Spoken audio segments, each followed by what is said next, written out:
There's a lot. There's a lot to unpack here, and for a couple of reasons. Um, as far as with this Baltimore team, you have all the pieces on the board. You have all the pieces that you need. You've got a great mobile quarterback. You now have a solid backup in Cooper Rush. For your running back, you've got King Henry. Then you've got Justice Hill, Keaton Mitchell. Uh, for your wide receiver, you got Zay Flowers, Devontae Walker, Rashad Bateman, Tylan Wallace, DeAndre Hopkins. You know, you look at these guys and you hear these names and you know that there's quality, there's talent, there's heart, there's commitment. And so I think at the end of the day, um, you're looking at Lamar Jackson being able to figure out how to make the plays that are going to get this team over the hump. And they did well. They did well last season, even into the postseason, until they ran into the Bills. And that was a controversial game because we know that it could have went either way. So, do the Ravens have what it takes? Of course. That's why they're number one in the AFC North. And then getting into Patrick Ricard, that offensive line, Ronnie Stanley, Andrew Voorhees, Tyler Linderbaum, Daniel Falil, and then Roger Rosengarten. That offensive line is very strong, giving King Henry the opportunity to get through those gaps, giving Lamar Jackson the time to figure things out, whether he's going to run or pass the ball. You've got a solid offense. So why couldn't they get it done? That is the question. And I think one of the biggest things as far as of why we have to ask that question is because we've seen it time and time again. Such solid offense and talent, but when it comes down to the playoffs, the Ravens start to falter. They start to have their issues. And some would say, well, Lamar Jackson just can't close the deal. And part of it is right. You did so well up until this point, but it's just not enough. And yes, those interceptions cost you. The interceptions are what cost you. Those are the significant moments. And we talked about it when it happened live in the game. And I said it, some of you may remember, some of you may not. But I said it when Lamar Jackson threw that interception, that was it. Because the margin was so tight against the Bills that it was whoever made a significant mistake in those kind of moments, you just knew where all the momentum was going to go. And then when he threw that pick, that was it. Now, obviously, we know at the end of the game, if Mark Andrews catches that ball, they do score. But then you still had some significant time on the clock left for Josh Allen to come down and score too. So we can't say that it just would have been over. But there are questions as far as could that defense have stopped Allen? Could they have stopped the Bills? It's quite possible. Is it probable? Probably not. So yeah, I think the mistakes, the problem of trying to do too much, trying to play hero ball instead of letting the game come to him, especially in those significant moments, as I think one of the things that Lamar Jackson's going to have to really figure out over this season if the Ravens do make it back to the playoffs, because you don't want to have another situation where the exact same thing happens. But that's my take on Lamar. I mean, this offense speaks for itself. Then obviously we get into the defense, right?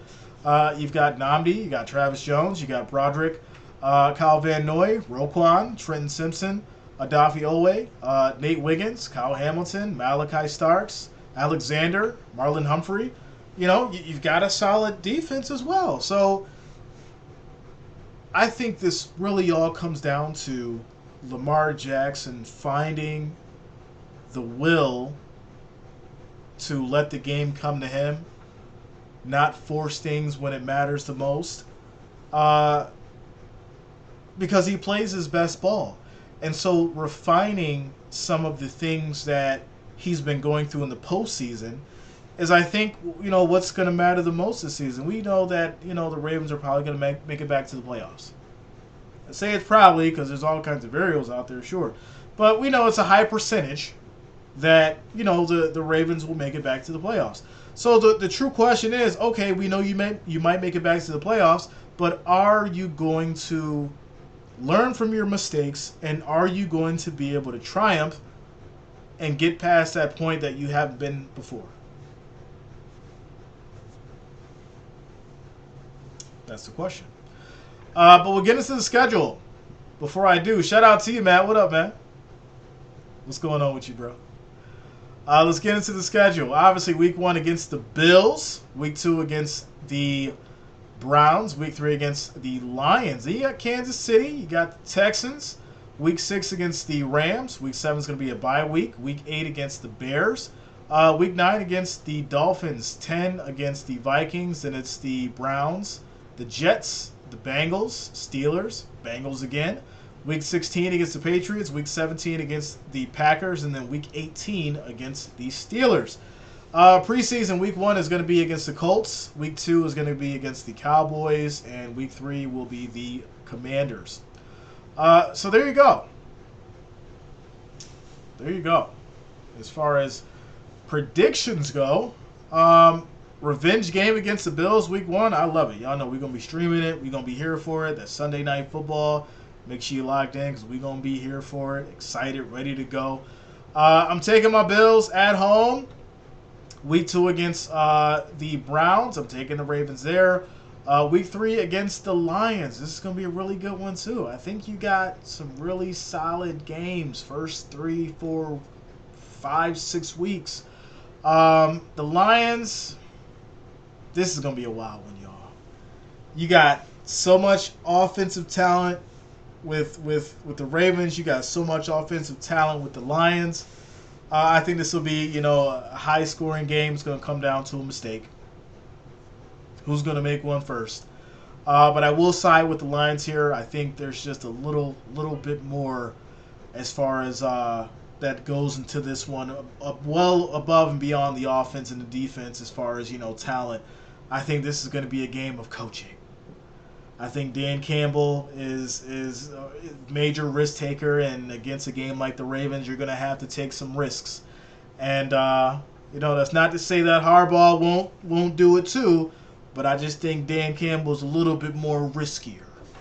So I'm going to go with Detroit there. Week 4 against the Kansas City Chiefs. I think the Chiefs is losing their edge just a little bit. Just a little bit. So I'm going to go with the Ravens there. Week 5 against the Texans. I'll take the Ravens there. Week 6 against the Rams. I like it. I think this will be a good one. I think this will be a good little battle. Matt Stafford, that team, they played their hearts out last season. This could be a good one. I think this could be, one of those, high-scoring game, shocker-type situations. I'll take the Rams there for Week 6. Week 7, they'll go into a bye.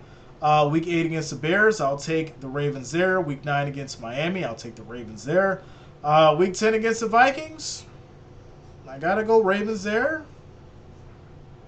Week 11 against the Cleveland Browns, divisional rival, could be a close one. This is one of those games where they might just, flip-flop, like I said. It's quite possible. You never know because it's a divisional rival game, and some of these games super close. Who knows what's going to happen? A kick can get blocked. Justin Tucker's gone. You don't have your reliable kicker no more, so those 2 and 3 point games now are severely changed because Justin Tucker's out of there. That's the kind of stuff you got to pay attention to going into the season too. So, I think, like I said, I think they could swap, even though I would lean more towards the Ravens, but I'd be fine.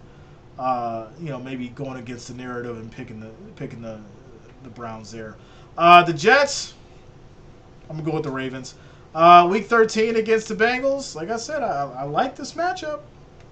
I like the matchup. Could be the same kind of situation where they swap, or it could be, like I said, history repeating itself. I'm going to still rock with the Ravens, beat them twice in a row. It's going to be a hell of a game both times, though, for Week 13, Week 15. Pittsburgh. Can the Steelers stop? Can the Steelers stop that run? You got to deal with Henry and you got to deal with Lamar. And then obviously, you got that solid defense with the Ravens. Is Aaron Rodgers going to be able to maneuver, be mobile, or find time in that pocket to throw the ball? It's going to be a lot of trouble. But I'll take the Ravens there. And then, of course, against New England, I got the Ravens. As far as Green Bay, This is a flex game for Week 17. I like it. We're getting into later on the season. These kind of games will be, come down to some kind of seeding, and it changes everything. And then Week 18 as far as against Pittsburgh again, so kind of the same kind of scenario. But yeah, I think the Ravens beyond Week 6 basically have smooth sailing. Barring something crazy happens and barring someone gets injured or any kind of significant problems that the Ravens have, which could happen. You never know. Like I said, these always change, and we always come back week by week and do our predictions by the week once the season gets started. But for right now, this is just what I'm thinking. So there you go. Shout out to you, Jacob. Says, Jay, can I get a Go Steelers? Go Steelers! Shout out to you, man. Purple says, I was thinking of Luta the other day. Yeah, shout out to Luta. One of our OG members. Hope she's doing well. I know she's being taken care of now. That was the last time we talked. Shout out to Luta. All right, Mohammed, what up, yo? What's going on with you? Says JR, my Ravens are your Bills in the AFC Championship this year. Ravens Super Bowl champions 25-26. Listen, from what I'll tell you this though, from what I've seen, anybody who went against those Eagles, it wouldn't have mattered. It would have been nice to see the Bills or the Ravens make it. They wouldn't have won. And so I would rather you not have those teams there than to deal with the heartbreak of it.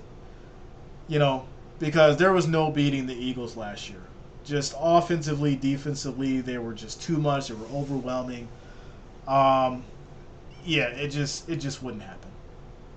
It would have been a good game, but it was just, teams have their moments, and the Philadelphia Eagles were just prime and ripe for their moment, and they took advantage of it completely.